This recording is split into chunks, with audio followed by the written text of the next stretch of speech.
রাস্তায় দাঁড়িয়ে অপেক্ষা উবারের জন্য হুট করে সাদা একটি মাইক্রোবাস এসে থামল সামনে। পেছনে দাঁড়িয়ে থাকা দুজনের এক ধাক্কায় মাইক্রোবাসের ভেতরে শাহিন।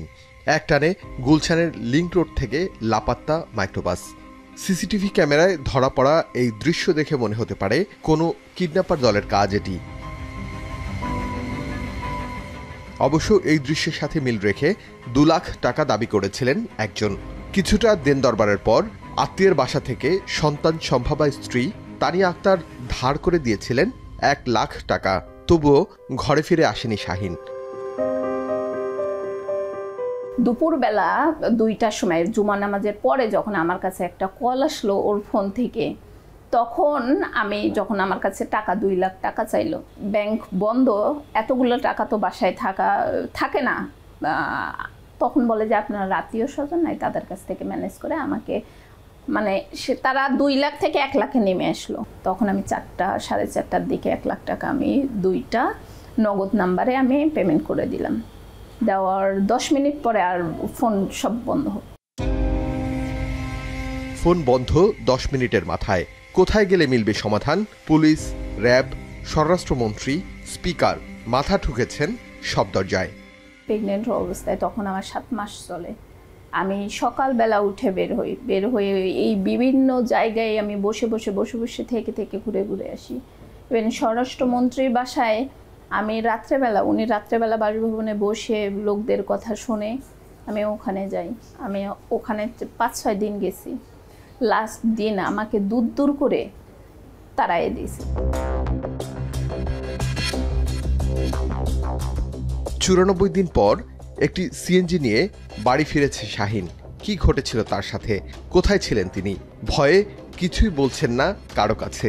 এরপর কেটেছে 5 বছরের বেশি সময়। পরিবর্তন হয়েছে আওয়ামী লীগ সরকার। সাহস মিলেছে মুখ খোলার। কি হয়েছিল সেদিন?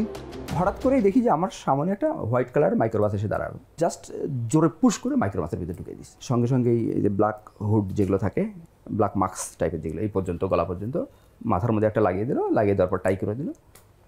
দেওয়ার পরে একজন আমার বুকের মধ্যে রিভলভার ঠেকায় দিল। দেওয়ার পরে একজন আমার পায়ের মধ্যে চেপে বসলো। বসার পর বললো যে একটা শব্দ করা যাবে না, কোনো কথা বলা যাবে না। আমাকে আসলে এক্স্যাক্টলি কী কারণে আপনারা উঠে নিয়েছেন যেটা তো এখনও জানি না আমি কী হয়েছে। তখন সে আমাকে বলতেছে তুমি কি প্রধানমন্ত্রীর কার্যালয়ে কাজ করতা? আমি হ্যাঁ, আমি ওদের ওখানে কনসালটেন্সি করি, ওদের ওখানে সার্ভার টার্ভার হ্যান তেন আমি তো সেট আপ করে করে দিয়েছি। তো বলতেছে যে ওইখানে একটা মেইল নিয়ে প্রবলেম হয়েছে, তুমি জানো? আয়নাঘরে আয়না নেই, আছে বিভৎস যন্ত্রণার স্মৃতি। দৈর্ঘ্যে 7 ফিট আর প্রস্থে 4 ফিটের একটি রুমে কেটেছে 3 মাসের বেশি সময়। দরজার উপরে আমার মাথার উপরে ছিল হচ্ছে গিয়ে দরজার ঠিক উপরে 2 পাশে 2টা আপনার ওই এক্সস্ট ফ্যান। ওই ফ্যানের কোনো বাতাস পাওয়া যায় না। আর শব্দ এতই যে আপনি ওইটা চালাইলে তখন আর বাহিরে কি হচ্ছে তেমন শব্দ বোঝার কোনো কিছু নেই আর কি। রুমের ভিতরে ওই যে ভেন্টিলেশন, তার উপরে একটা লাইট লাগানো আছে। সে লাইটটা অনেক পাওয়ার লাইট, অনেক বেশি ভোল্টেজের লাইট আর কি। আর তাকায় থাকে, চোখ বন্ধ করে থাকলেও মনে হবে যে চোখের ভিতরে লাইটটা জ্বলতেছে।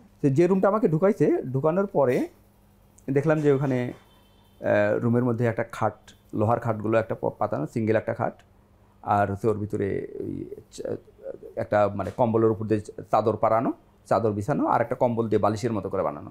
এবং ওই রুমের মধ্যে যে কোনায় আবার থাকে, ওই যে আপনার রাত্রেবেলা যদি হিসু লাগে তখন তো ওরা রাত্রেবেলা আপনাকে নিয়ে যাবে না, তখন ওই পট দিয়ে দেয়, এগুলো পটের মধ্যে হিসু করতে হবে। নিজ রুমের দেয়ালে ছিল রক্তের ছোপ ছোপ দাগ। পাশের রুমগুলোতে প্রায় প্রতি রাতেই শুনতেন আর্তনাদের শব্দ। আমি তো কখনো চোখ বন্ধ করে ঘুমাইতে পারিনি। চারপাশে আমার পাশের রুমে যে সেল চিল্লাইতেছে, প্রচুর শব্দ হয় রাত্রেবেলা। দিনের বেলা সবসময় কান্নাকাটি করতেছে, গোঙাচ্ছে, অনেক দূরে করতেছে, চিল্লাচিল্লি করতেছে। রুমের ভিতরে ঢুকে আমার শরীর পুরো শিউরে উঠে গেছে একদম। ওই রুমের ভিতরে দেখলাম যে রুমের কোনায় রক্ত, রক্ত জমা হয়ে যায় না, রক্ত জমাট বাঁধলে একদম তাজা রক্ত ওয়ালের মধ্যে লেগে আছে। আমি এতটাই ভয় পেয়েছি তখন যে ওরা কি এই রুমেও কি টর্চার করে, নাকি বাইরে থেকে টর্চার, ওই যে রুমে আমাকে প্রথমে নিয়েছে ওইখান থেকে টর্চার করে এখানে নিয়েছে। আয়নাঘর থেকে ফিরেই হারিয়েছেন চাকরি। নিষেধ ছিল নতুন চাকরিতে যোগ নিয়েও। ভয়ের রাজ্য পার করে আসা এই ব্যক্তি কি কোনোদিন বিচার পাবেন? এটাই এখন বড় প্রশ্ন। যে এখানকার একটা সিঙ্গেল ক্যারেক্টারও যদি বাইরে যায়, তোমাকে তো শেষ করবোই, তোমার ফ্যামিলিকে শেষ করব, তোমার বাবা মাকে ধরে নিয়ে আসবো, তোমার ভাই বোনকে ধরে নিয়ে আসবো, একবারে শেষ হয়ে যাবে। আরিফ হোসেন, এখন, ঢাকা। শিয়া বাটার ও ভিটামিন ই সমৃদ্ধ lily glam beauty soap. Lily, always beautiful.